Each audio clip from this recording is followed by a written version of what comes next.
Okay, excellent. So guys, if you're just joining me, this is our Friday night wealth creation course. I want to welcome you. I teach this course every single Friday to bring you knowledge on finances, so that you can learn how to build wealth, how to manage your money, and really to become, financially wealthy for you and your family and help them navigate their economic futures with more certainty and be able to build more prosperous communities around you. Let me get Instagram going here really quick too.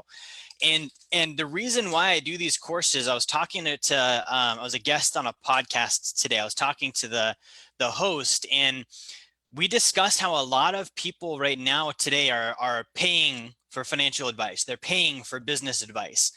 They're paying to go on a $1,000 mastermind course, or they're paying for a $10,000 weekend mastermind.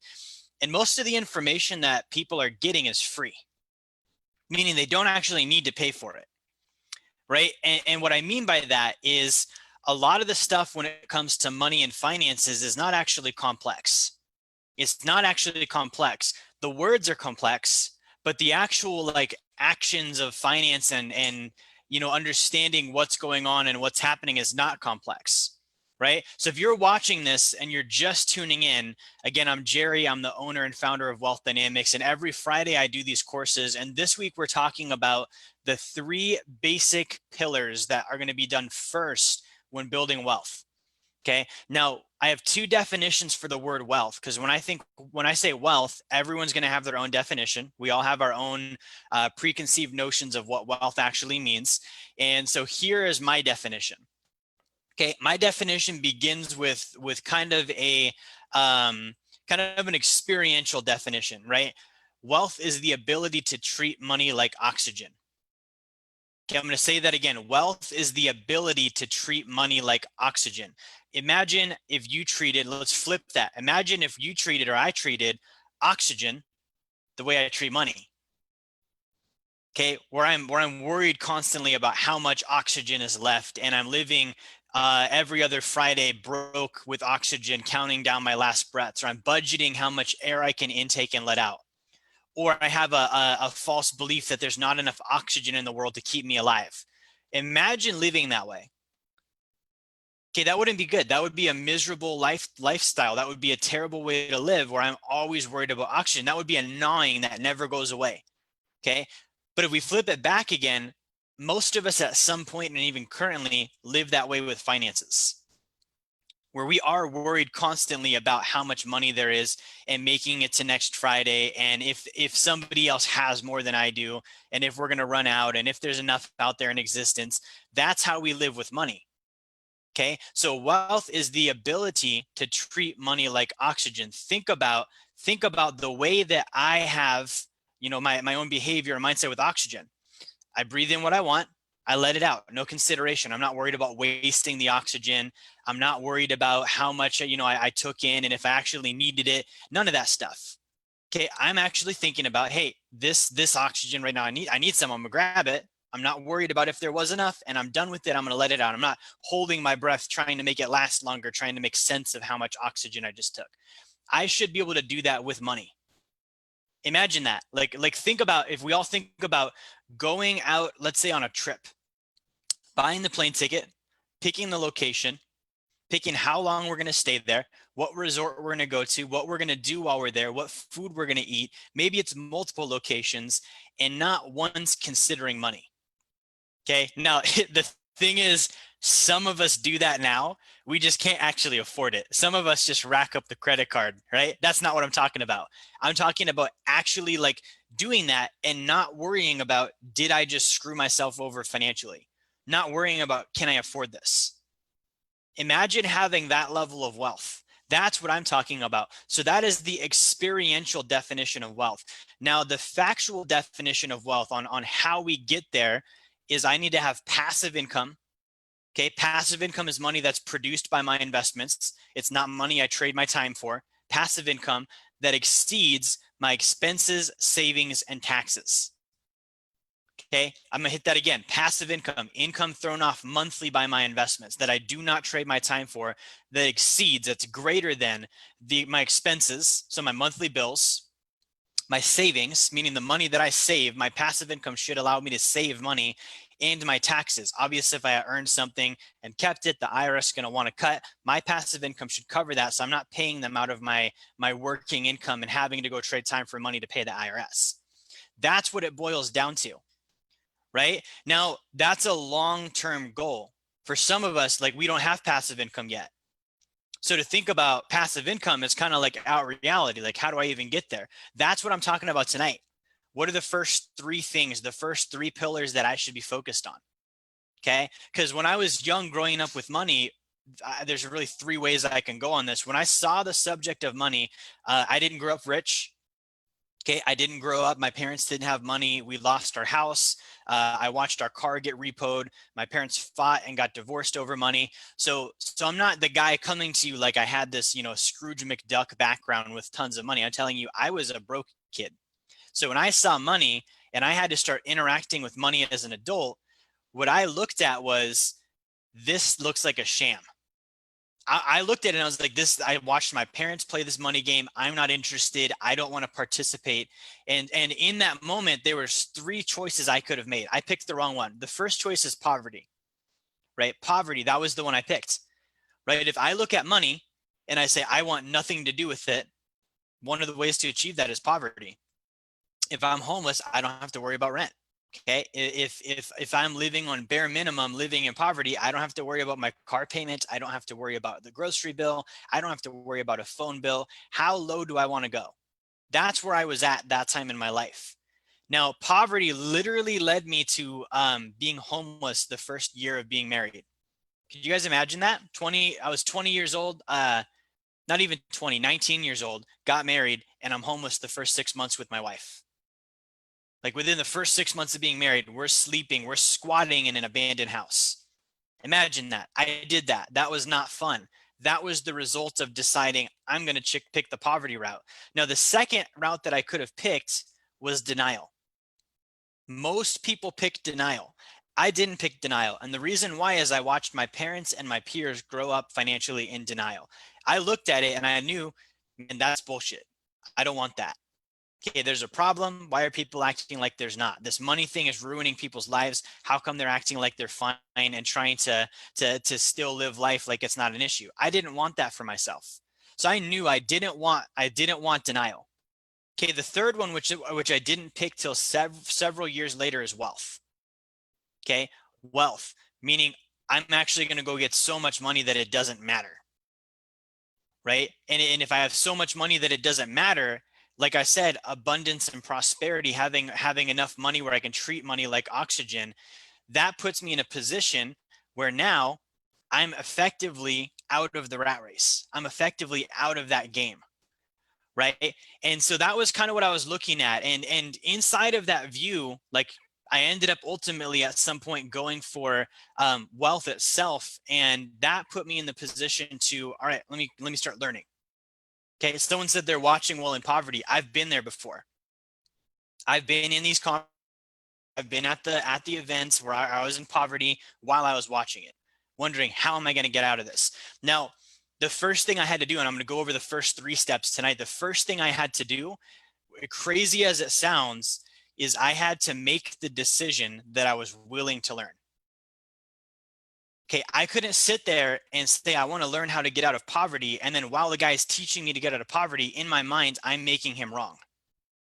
That doesn't work. Okay, let me just mess with my view really quick here on Zoom. I want to make sure I've got the spotlight set correctly. Just a second, guys. There we go. So basically, I had to actually realize, like, there's something for me to learn. I had to be willing to get knowledge. Willing to say, all right, yes, I'm in poverty. Yes, it sucks. I've had a bunch of bad things happen to me. I'm in a bad place. Maybe I'm not in poverty. Maybe I'm in denial right now. If I want to get out of denial into wealth, I would have to do the same thing. I would have to actually want to have the knowledge and learn, want to learn, be willing to learn, be willing to know. And the second part of that is admitting that I don't know it all. Okay, who's ever met a know-it-all? Somebody that no matter what they tell you, yeah, I got it. Oh, I already knew that. Everyone knows that. I know. But you look at their results and they don't have results. I've been that guy before, where I would literally cut you off from speaking and tell you, yeah, I know. And then if you were to actually like inspect, does this guy have results? At that time in my life, I didn't. So I can't really rightfully sit there and say, I know, when I don't have results in that area. Here's the kicker. I could have read dozens of books, and if I don't have results, I don't know. I could have been to every conference in the world on the topic, and if I don't have results, I don't know. I could be emotionally attached to my own fixed belief system that I learned from my parents, teachers, coaches, and friends when I was a kid, and be, like I said, emotionally attached to all of that advice. And if I don't have results, I still don't know. That's where I have to start from. Okay. And if I can start from there, then I can start to make progress and learn about money. That's what this is about, is I have to get education first. I have to look at the fact that there's people out there doing things with finances in a way that I'm not. They know something that I don't know. How do I get their knowledge? Okay. And that's what I want to go over tonight. John Moss, great to see you. Now, really quick on this feed, if you guys are on Facebook, if you guys are on YouTube, Instagram, Zoom, wherever you're watching from, I will acknowledge and answer all of your questions. So if you have questions, throw them in the comments as we're going tonight. I will hit them all at the end. Okay, so if you ask a question and I don't answer it immediately, it's because that's not how we're going to go. We're going to hit all at the end. So drop your question. We will get to it. And basically that's the route we're going to go. Now, really quick, I'm going to share my screen. For those of you guys that are on Facebook, I'm going to do some whiteboarding tonight. And I'll try and get Instagram involved with the whiteboard too. And I want to kind of draw out the steps to wealth. Okay. Now, again, I have to start this with the end in mind. The end in mind means that I have the ability to treat money like oxygen. First, right? That's my mindset. How am I going to get there? I'm going to get there by having passive income that exceeds my expenses, savings, and taxes. That's the goal, which means retirement at 60 is not the goal, which means just having enough money to get by is not the goal, which means having enough to take care of me and dying broke is not the goal. I'm really thinking with the end in mind here. That's what we're addressing tonight. And from the end, we can work our way backwards, right? Because if I'm thinking with passive income, again, income produced by my investments that exceeds my taxes, my savings, and my expenses, then I can kind of work my way back. I could think about how much passive income do I want? That would be the first question. How much passive income do I want, right? So how much? How much passive? Okay.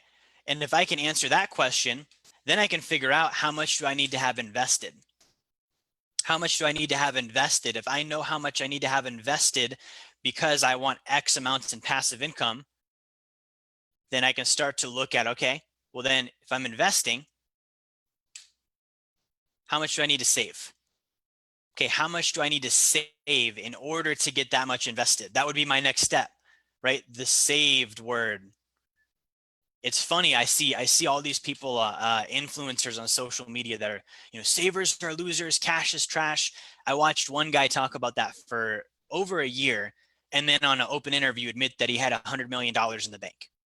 The dude saves. Everyone saves. If I don't save, I can't invest. Now, I'm not saying save and don't do anything with it. I'm saying save and then invest what I'm saving, right? I have to save in order to invest. There's no way around that.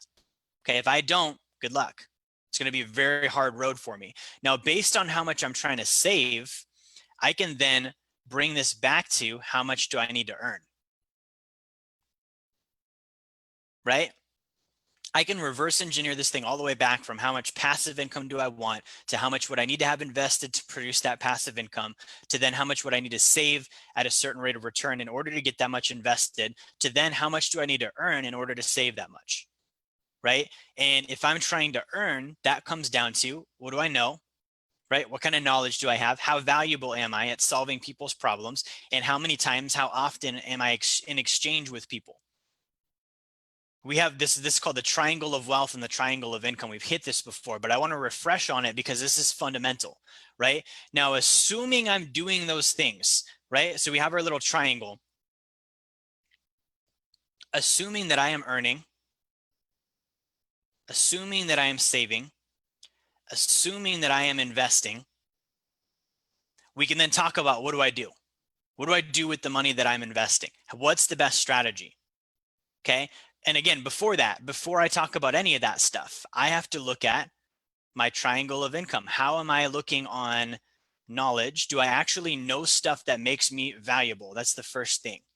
Second is, am I valuable? Am I actually helping people? And then thirdly is, am I in exchange with people? That's how I'm going to get income in the first place. If I'm not doing this stuff, it's going to be very hard, very, very hard. I'm going to flip Instagram around really quick. So Instagram, this is called the triangle of income. Okay. I've got to have knowledge first, then I have value, then I have exchange. If I have these three components, I can actually earn income. If I'm earning income, then I can have the triangle of wealth happening. I'm earning, I'm saving, I'm investing. That's where all of this starts. If I'm not doing this, the other stuff really doesn't matter yet. Okay. Now, let me flip Insta back around.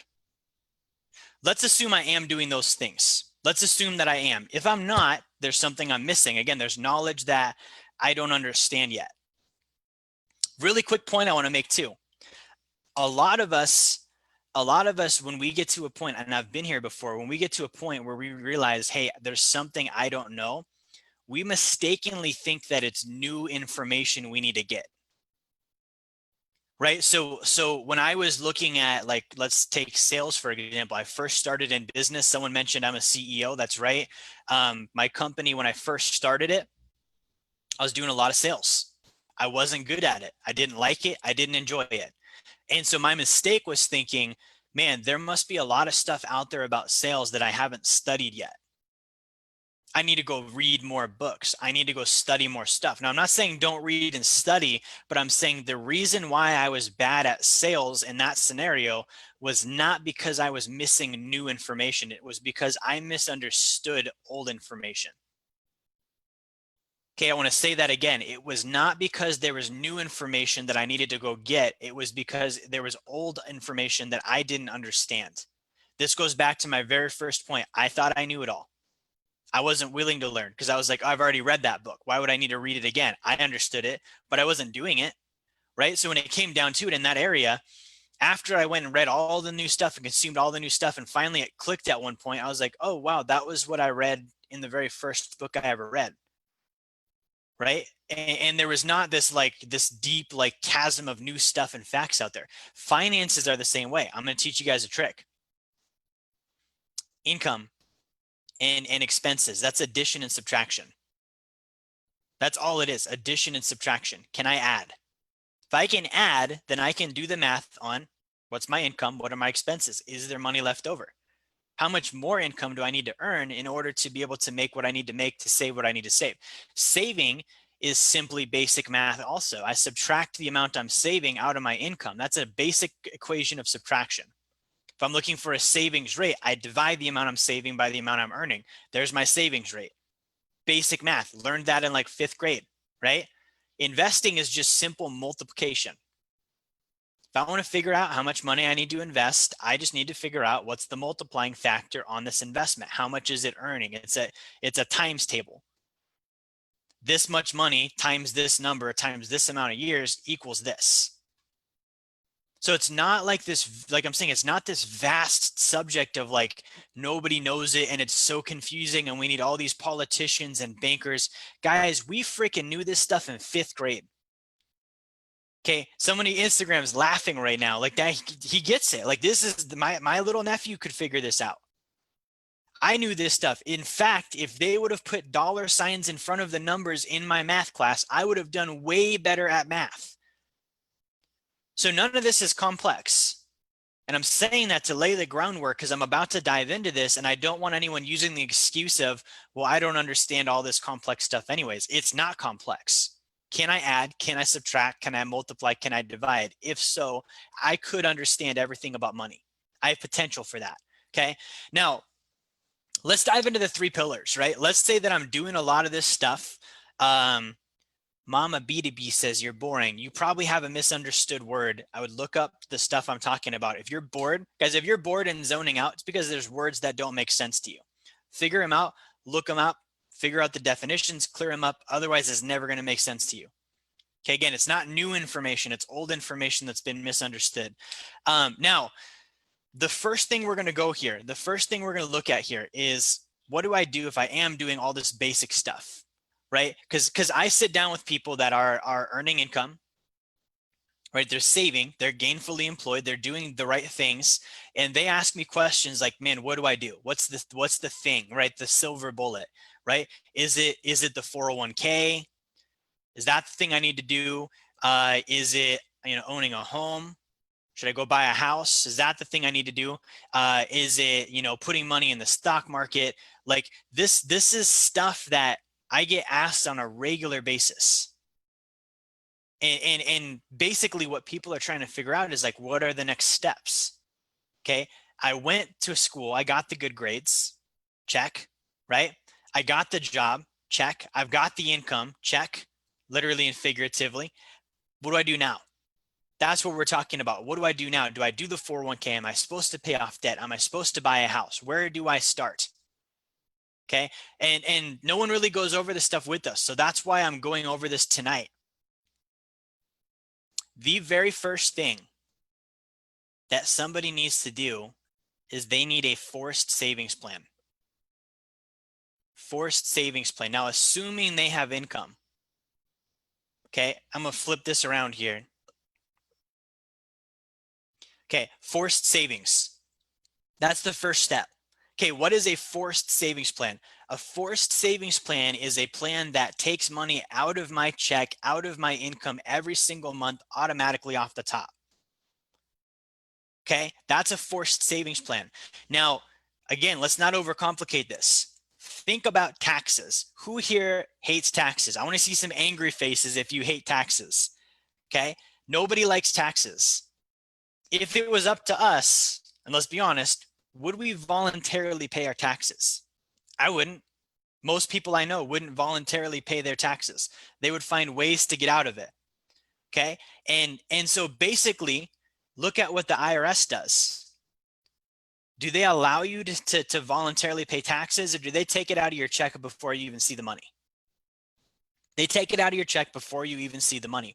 That's a forced plan. They have forced you to pay your taxes before you have any choice in the matter. Why? Because they know that our behavior will get in the way and we'll have spent all of the money and then we won't be able to pay our taxes. That same mechanism should happen on savings. That's why it's forced. I'm going to set up a mechanism that forces me to save money every single month on an automated basis so that I don't have to worry about, am I going to save money? That's the tax I'm paying to myself. Okay, that's the very first thing. So how are we going to go about this? That's the question, because I could put this in lots of places. How are we going to go about this? Now, those of you guys that are followers of mine, you already know what I'm going to say. We're going to do this with something called the sacred account. Okay, sacred account. That's where we're going first with this sacred account. Now, let me flip Instagram back around. The sacred account, grab some water. The sacred account is a life insurance policy. Okay. When most people think savings, we think what? 401k plan. Maybe we think about an IRA. Maybe we think about a bank account. Maybe we think about a savings account or a CD. Most of us don't think life insurance. Okay, the one that we probably think of first is usually going to be the 401k. Why? Because as soon as we get a job, we go to an HR meeting and we're auto-enrolled in it, and everyone we know at work is doing it as well, and we're just taught that it's a good idea. Okay, we're just taught that the 401k is the right idea. And here's the thing. If it was the right idea, wealthy people would be doing it, right? Wealthy people don't save with 401k plans. They sell 401k plans. They sell mutual funds that are inside of 401k plans, but they don't use it for their own personal wealth. Okay. Wealthy people, when we go back and look at where they actually save, do you want to know where they save historically? Life insurance. Okay, you guys heard of Rockefeller? He used life insurance. Carnegie, he used life insurance. The Rothschilds, they used life insurance. Freaking Walt Disney used life insurance. Disney World was started with a life insurance policy. Ray Kroc used life insurance. Teddy Roosevelt used life insurance. The family that started Foster Farms used life insurance. Okay, all of this goes back to life insurance as a savings plan. And the reason why is life insurance has been around since the 1800s as a savings vehicle. The 401k has only been around since 1980. So when I just look at track record, right, what am I going to go with? Am I going with something that's only been around maybe as long as my dad has, or am I going to go with something that's been around for hundreds of years that we can actually research and see wealthy people have used this? So here's how the sacred account works. When I put money into it, I'm going to be making a 3 to 5% tax-free annual return. Okay, let me flip Instagram back around. So I'm going to be making a 3 to 5% tax-free annual return. Now, most of us see that and we're like, wow, 3 to 5% is not that much money. Here's the thing though, the 401k over the last 20 years, the average investor has only made about 3.98%. And that's not tax-free, that's tax deferred, meaning they're going to pay taxes on it later. Now with this life insurance, I can borrow against my money. It's still going to grow. And I can then put that into assets like real estate. Here's my little ugly house that make 8 to 12%. Okay, do the math on what's 8 to 12% plus 3 to 5%. The 3 to 5 is never going to lose money. The 8 to 12 is backed by a real asset. I want this deal. This is where I'm saving my money. This is actually where I actually save most of my money in real life too. So again, the very first step is sacred accounts. Okay, now when we set up a sacred account, that is giving us that forced savings plan. And that forced savings plan is actually causing the triangle of wealth to happen.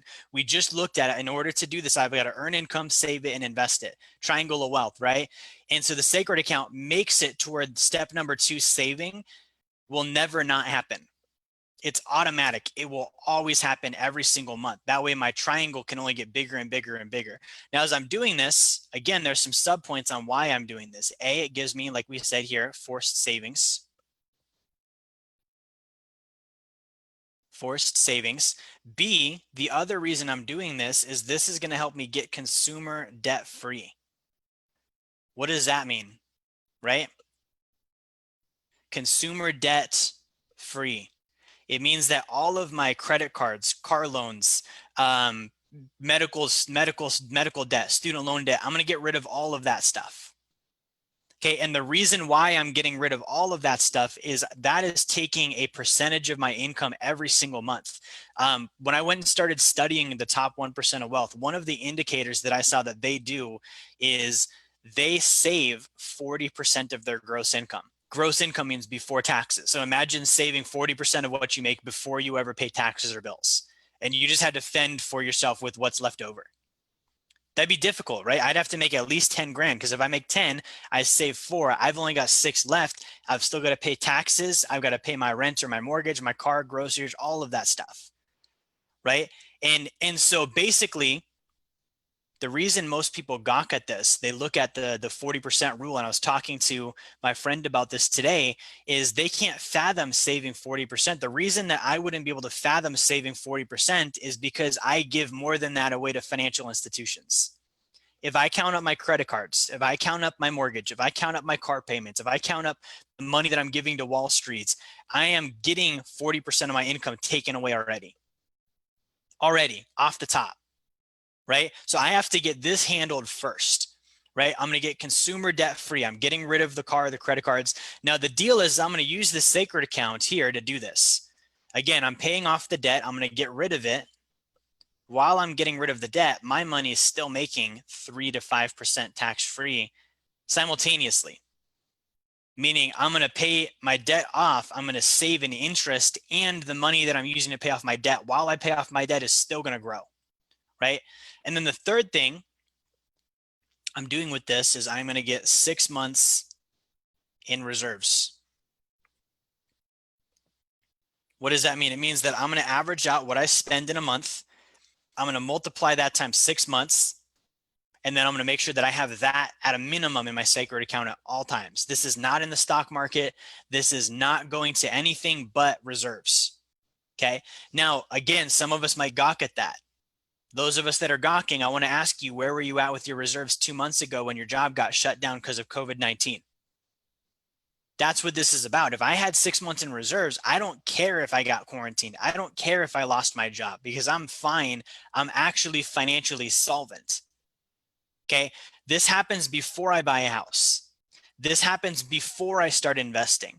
This happens before I start doing anything. I'm just putting money aside and becoming solvent by following these steps. Okay, this is the pillar, the first step of building financial wealth. I'm doing something that can never go backwards. Now, like a snowball, this gets momentum. The more I build it, the bigger it gets, the faster it goes. So this is not a get rich quick. Like, and this is all relative. If somebody follows this, they could be financially free in the next 10 years.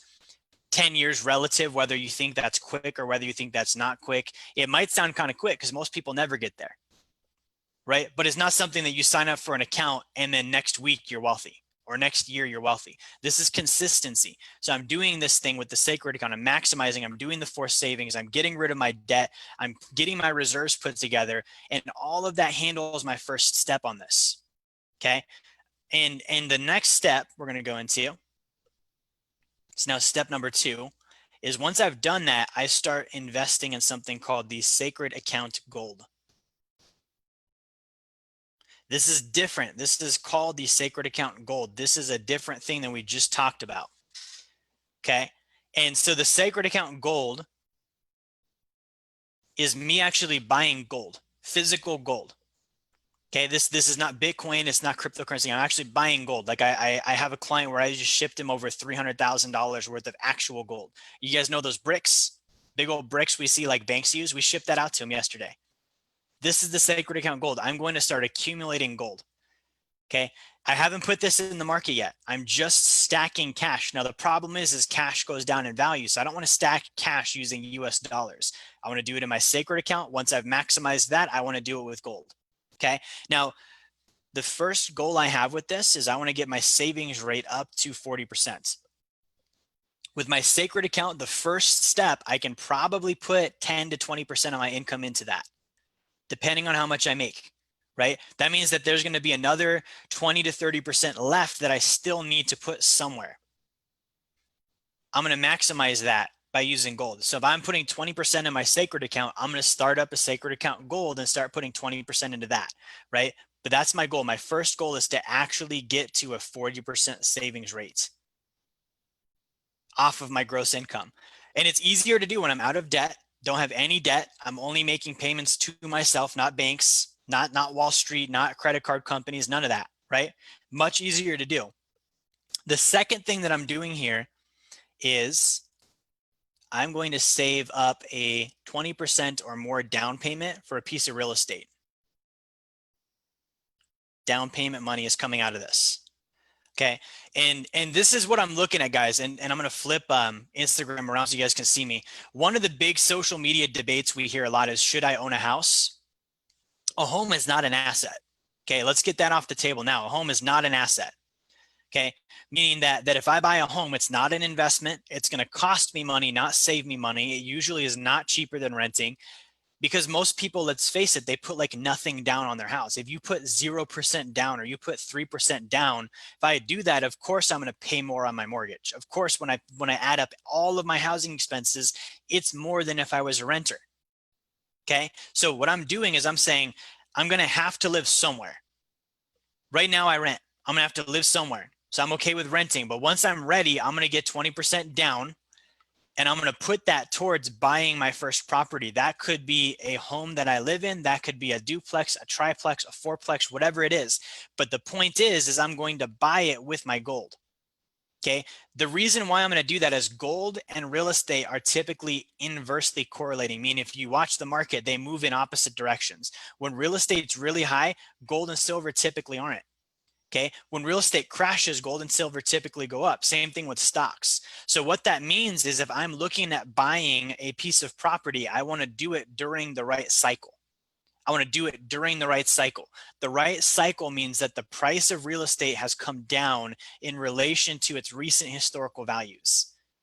Meaning if I'm looking at property right now in 2020, and let's say I'm buying a house and that house costs 300 grand, and I look back at the last 5 years and it's been right around 275, 300, I don't want to pay 300 grand. What would a home cost me if I would have bought in 2008? Half price, 30% off.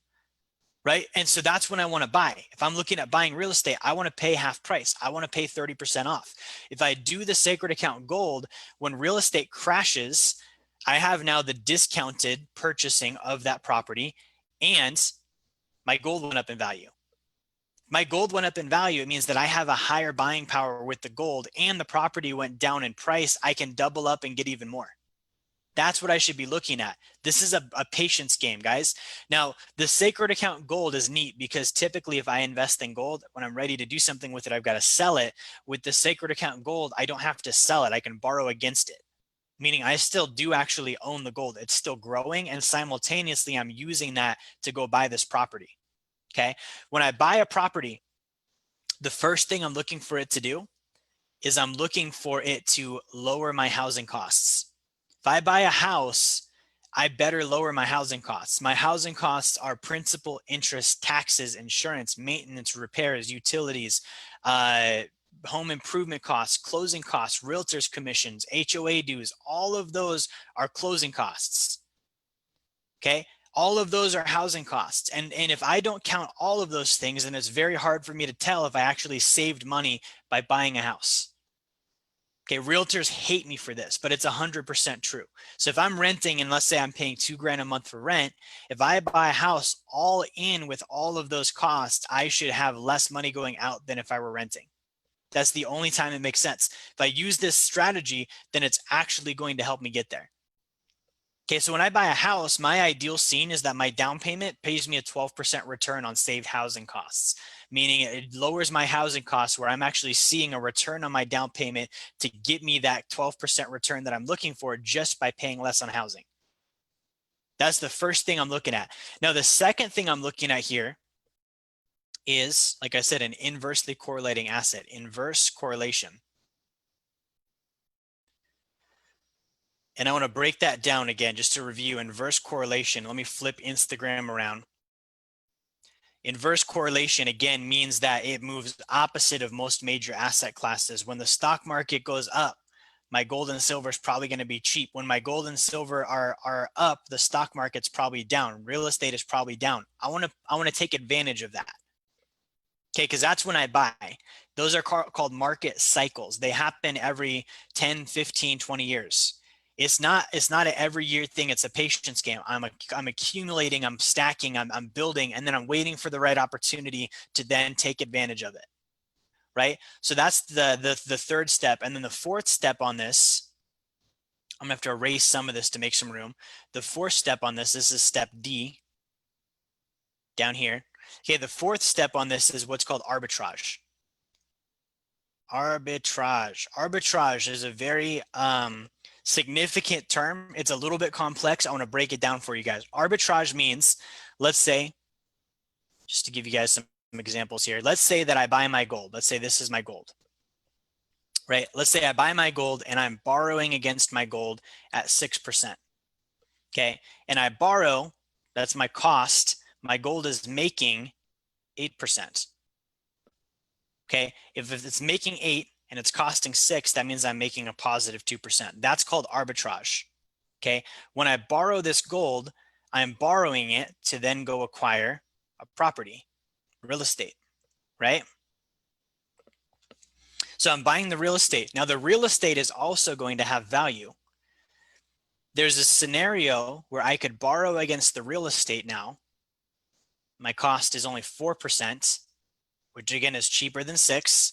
I would take that money I've borrowed against, I would pay off the 6% loan. So now I have a cheaper interest rate. My profit spread is now no longer 2%, it's 4%. That's called arbitrage. Arbitrage is when I utilize money in two locations at the same time to take advantage of a difference, an instant difference in interest rates, prices, whatever it might be. Okay. Arbitrage is what banks do. So this is, again, this is not like a financial concept that I've probably heard about in a Dave Ramsey book, or I've seen on, as someone was sharing, PBS has a finance video series out. I'm not going to see this stuff there. Okay, this is stuff that wealthy people are using. This is how I got to where I am. This is the type of stuff I do with my money. Okay, it's very effective, and it's going to be new concepts. So I'm using that arbitrage by basically leveraging gold and leveraging the real estate. And that's allowing me to earn multiple rates of return at the same time on the same money. Same exact thing banks are doing. So that's my second pillar, is called the sacred account gold. The third pillar, which I kind of already got into, is called a HELOC, home equity line of credit.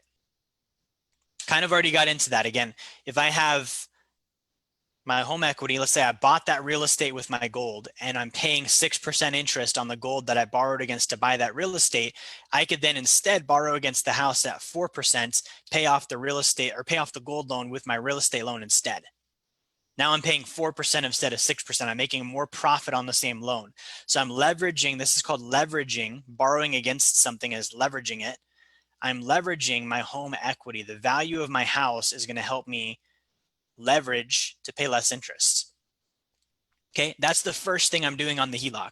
Second thing I'm doing is I'm reducing my housing costs. We kind of already went into this, right? So if I'm paying $1,800 a month or $2,000 a month for housing, and I'm renting right now, paying that much, and I put 20% down on a house, and all costs, principal, interest, taxes, insurance, utilities, maintenance, repairs, improvements, HOA dues, all of that, realtor costs, closing costs, all of that totaled up over the life of me owning that home is cheaper on a monthly basis than my rent.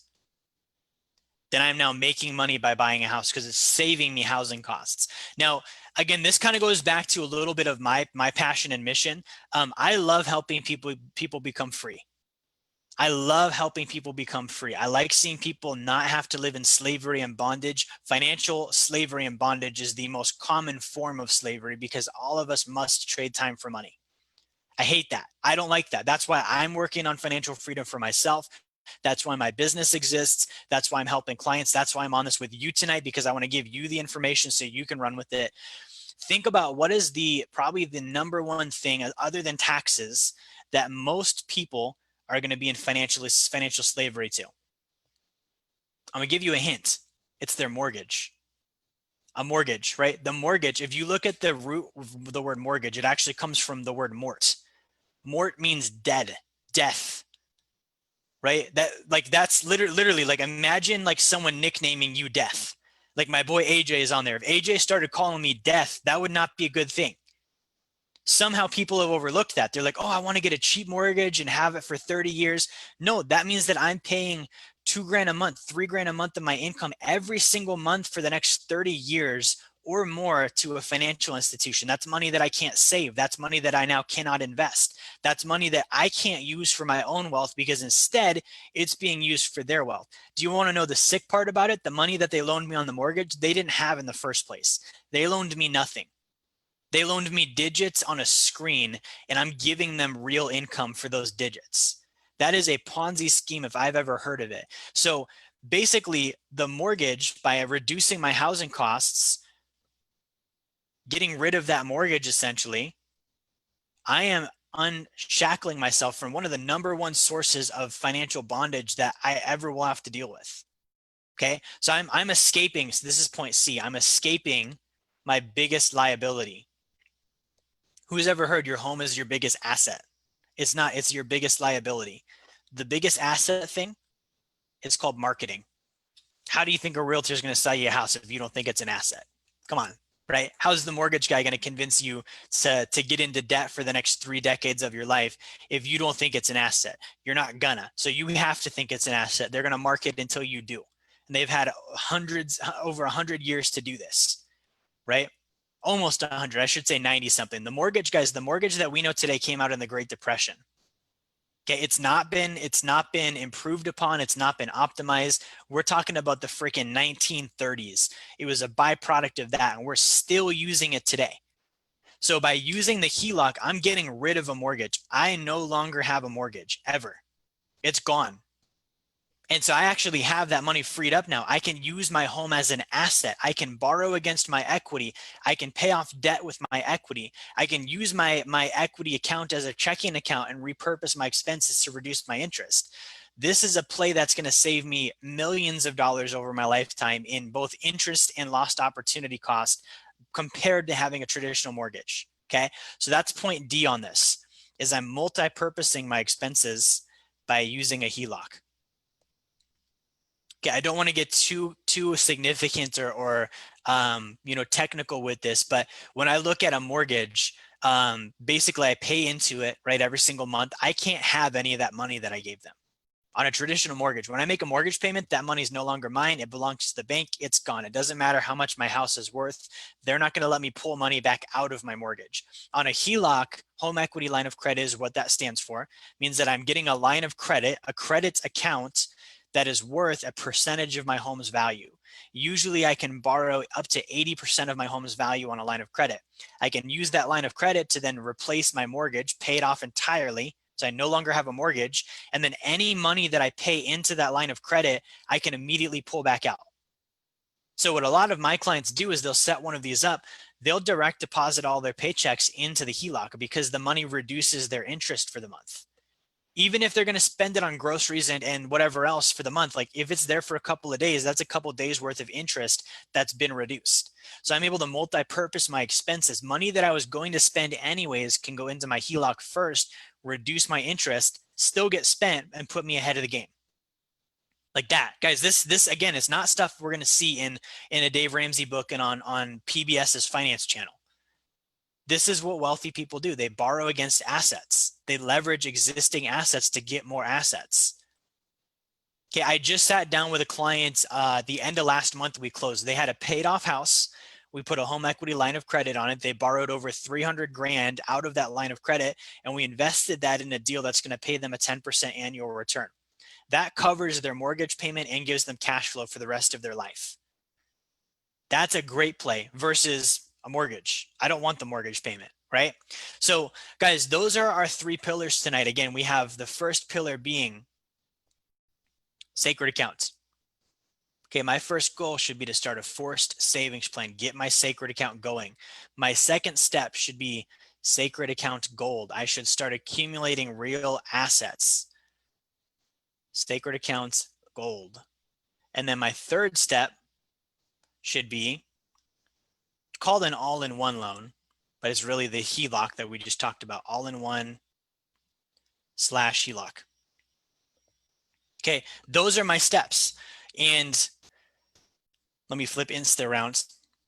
If I'm doing these steps, the result is I'm going to have money no matter what. It's never going to be lost. I can leverage it. I'm going to own real assets that I can leverage against. I'm never going to pay a mortgage again. I can leverage my home to actually buy into investments in the future and create generational wealth and passive income. That's what I'm focusing on with this. Okay. And again, you guys didn't hear me talk about the 401k. That's because the 401k is not your friend. It's a product. You guys didn't hear me talk about buying a home with a mortgage. It's because the mortgage is not your friend. It's a product. You guys didn't hear me talk about putting money in the stock market. The stock market is not your friend. It's just a product. When I say a product, it means it's literally a thing that a bunch of CEOs and directors sat around in a board meeting figuring out, how can we get the most money out of your pocket?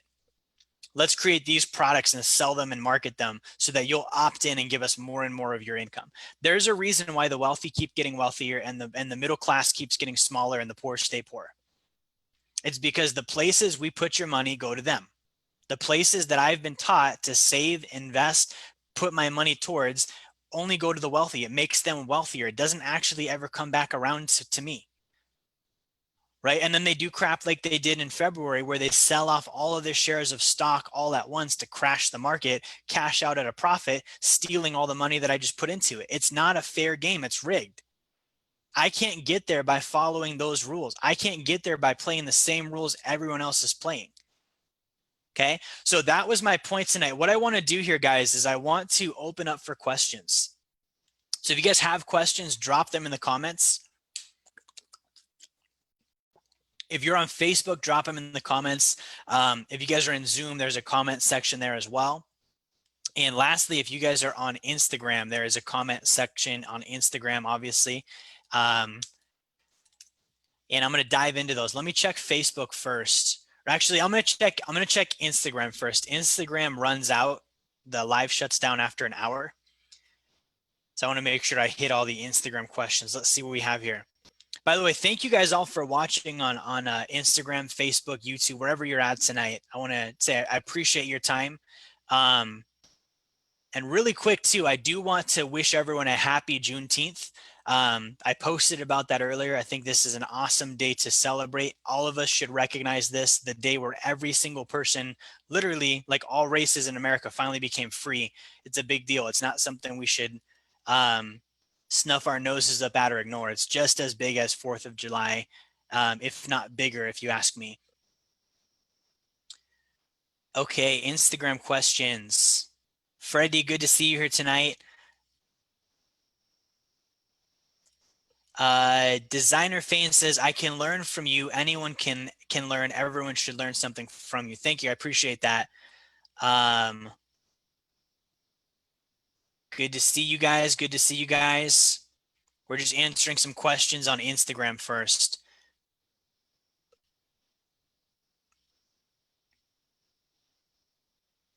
So Spiffy T1 says, and skill, relating to the triangle of income. I think he's saying you do need to have skill. That's true. You do need to have skill. That would fall under the category of value.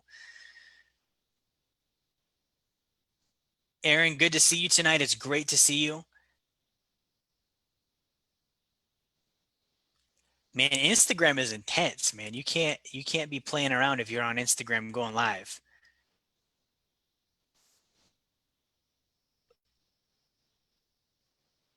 William Fedorov says the 401k is dead.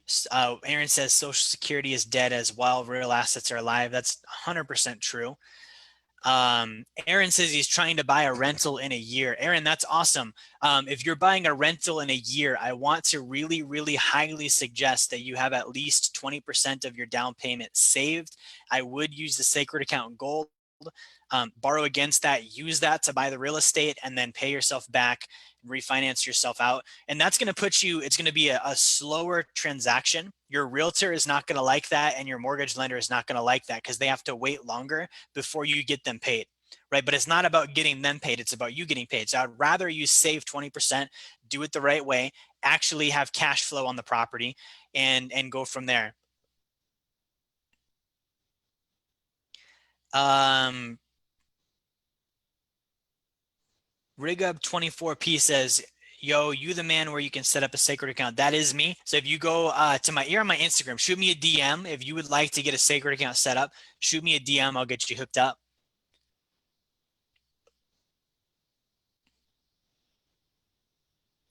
Let's see if there's any other questions here on Instagram. Aaron is asking, Jerry, do you own rentals? So Aaron, I do not own rentals. I do private lending. And the reason why I don't own rentals is right now rentals are overpriced. So when the market's overpriced, I don't want to own the assets. I want the assets to be my collateral. Right. So collateral meaning when I borrow money or I loan money out, if I'm loaning money to somebody and they're borrowing my money to buy something, if prices are high, it means the collateral, like the real estate that they're borrowing for, is very valuable. It makes me very secure as a lender. The other reason why I don't own rentals is rentals don't pay enough money for me to take my time off my business. My business is my main moneymaker right now. And so that's where my energy goes, not on tenants, not on toilets, not on termites, not on, collecting rent checks, none of that stuff. I've seen it go, where somebody thinks they're going to be a passive investor and they're just not after owning rentals.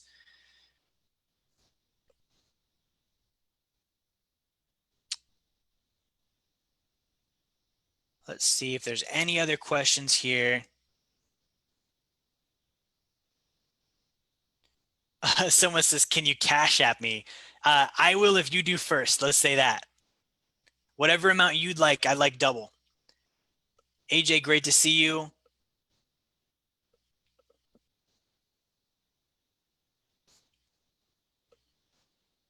William Federer says, thank you for spending your Friday night educating us. Hey, that's totally my pleasure. We will always do these. Rigob24P, is the sacred account gold within the account, or do we physically acquire the gold where you can find it? So you would physically acquire gold. You would literally own gold. So I want to stress that. You would literally own gold. Corey, good to see you. Mario says, Jerry, do you own any multifamily? I don't own real estate, just to repeat that. I'm a private lender on it. So I would rather be the bank than the owner, because as the bank, I get paid whether the rent came in this month or not, and it takes none of my time. So I don't own. I think it's too pricey right now to own, and I would much rather have my time invested in my business than in real estate on collecting rent checks and dealing with tenants. All right, let's check Facebook and see if there's any questions on Facebook. Great interaction tonight, guys. Thank you for all the questions. Great to see everyone here. Brad says stack, cash, and invest. Great. That's totally the way to go. Liam, good to see you here. Vanessa, taxation is theft. Yes, it is. That's, by the way, that's my interviewing question. Anytime I've ever sat with a CPA, first thing I ask them, do you believe taxation is theft? If they can't tell me yes, with no communication lag, meaning they don't have to think about it, there's no ums and uhs. If they can't just say yes, then I don't hire them, because I can't be dealing with somebody that thinks that their job is to help me get stolen from. Edgar, great to see you. Ryan, good to see you.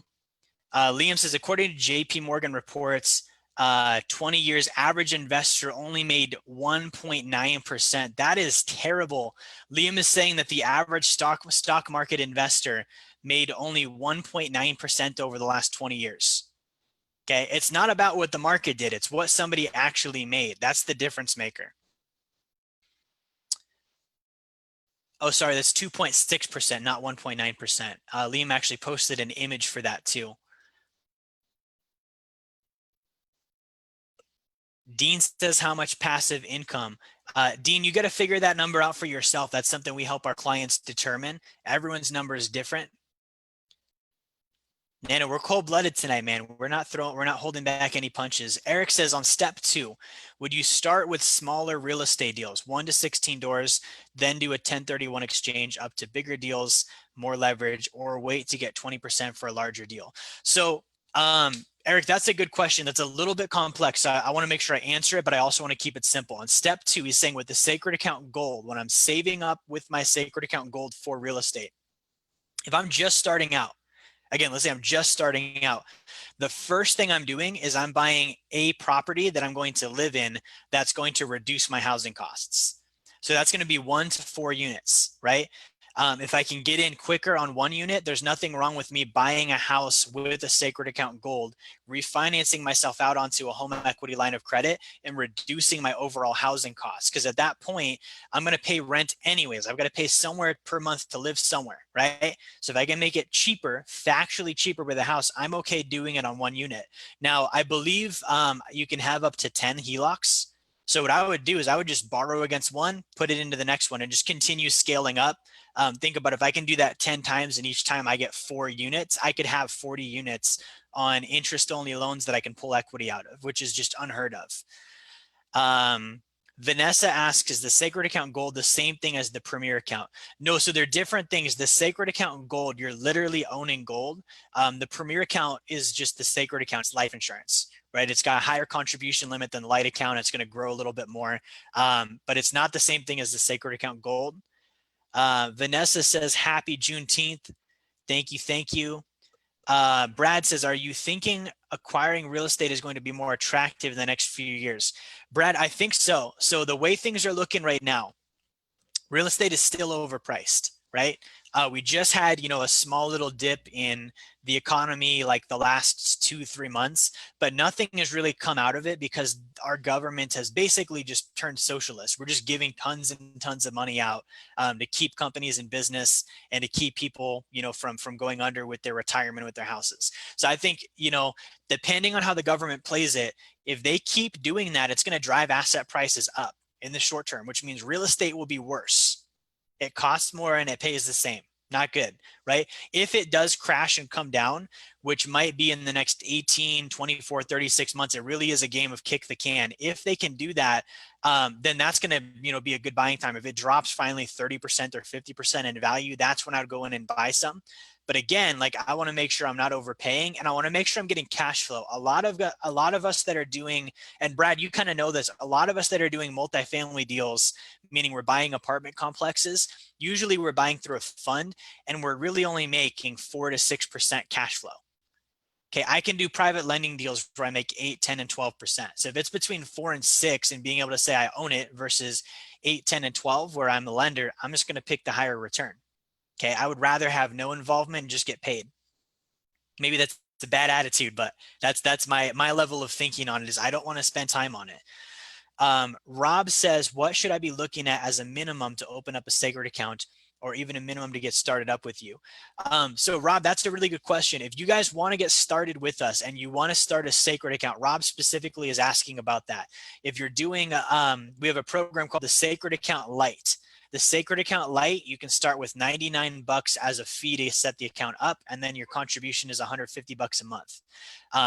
That's the minimum. If you're doing a premium account, it's a minimum of 1,800 down. That includes an entire year's worth of financial planning and education. Plus, you can do the Sacred Account Premium. It gets more growth, and that's at least 500 a month that you're contributing to your account.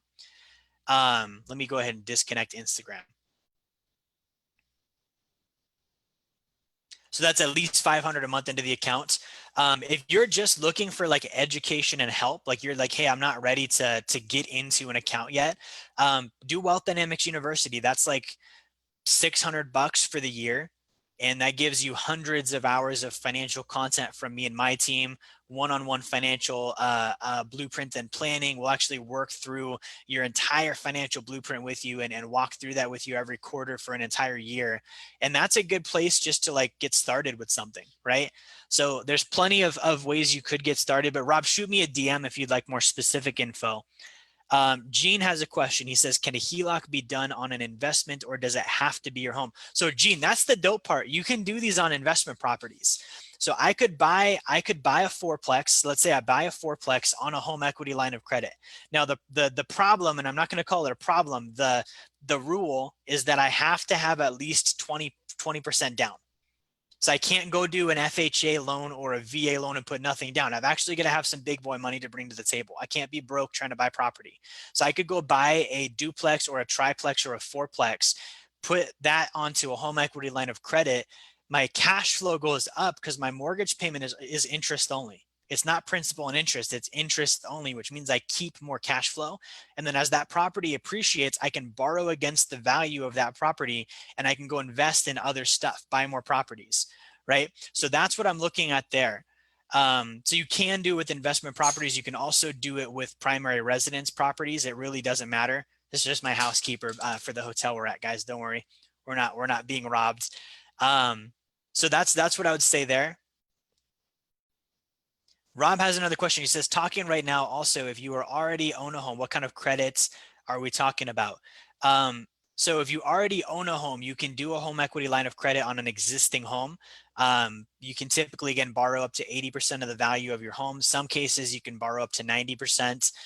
The rate right now on that is like 4% interest only. So it's a super cheap loan. If you're actually like doing the system that I talked about, your overall like actual annual interest rate might only be like 1.5%.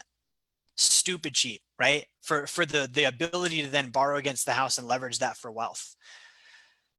Aaron, great to see you on Facebook here tonight as well. I think that's everything on Facebook. Let me hit Zoom really quick. I don't want to leave those guys hanging. I think we had some good questions there. Eugene says, sounds like your point number 3 is velocity banking. I'm not quite sure which point you're talking about, Eugene. I don't think it's velocity banking. I do understand what velocity banking is, but nothing we talked about tonight really falls into that category. There are some similarities on borrowing and arbitrage and interest rates, though, for sure.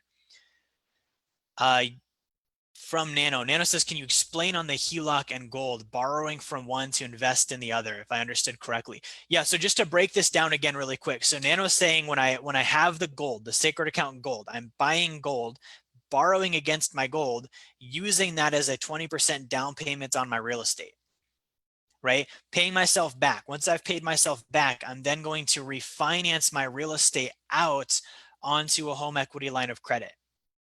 Now I've taken my gold loan, which I initially borrowed with, which was like 6% interest, down to the home equity line of credit, which is like 4% interest. So essentially, I'm leveraging the gold to get into the real estate and then taking advantage of the loan I can get on the real estate to then refinance my gold position out so that I can later then go do another one. And the entire time, the gold is still growing in the background. Eugene has another question. He says, how do you borrow against gold? Do you have is it a bank loan? Um, so Eugene, the borrowing against gold, that's a product we offer called the Sacred Account Gold. So when you purchase the gold through us, we have a system where we actually have a lender that will loan money against your gold. We get you approved for the loan, the whole 9 yards, usually within like 48 hours. So that's something we can help with. I'm looking to set up a Sacred Account. Phone number, left voicemail, got text message from Nano, no follow up. Nano, follow up with Eugene, bro. How do you pay principal down if you're paying interest only on a HELOC? So Nano was saying if it's interest only, how do you pay down principal? You would just pay money towards principal. It's not forced like a mortgage, so you just make the decision that you want to put extra money towards your principal value. Lots of questions. I think that covers it all, guys. Thank you so much for watching. If you enjoyed this, make sure you like, share, and subscribe. Make sure you wish somebody a happy Juneteenth today. It really is like, if you didn't see my post earlier today, go read that. Like, freedom means that we're all free. And a lot of us celebrate Independence Day on the 4th of July, but don't realize that for freaking 90 years after that, we still had slaves. That means that not everyone was free for almost a century. Okay. So I celebrate it because I look at everyone should be free. That's true freedom. And so I look at it in that way. So make sure you wish somebody a happy Juneteenth today. Happy Juneteenth to you as well. Let's continue working on our financial freedom so that we have that story to tell in future generations as well. Thank you guys again. Like, share, subscribe. I'll talk to you next time.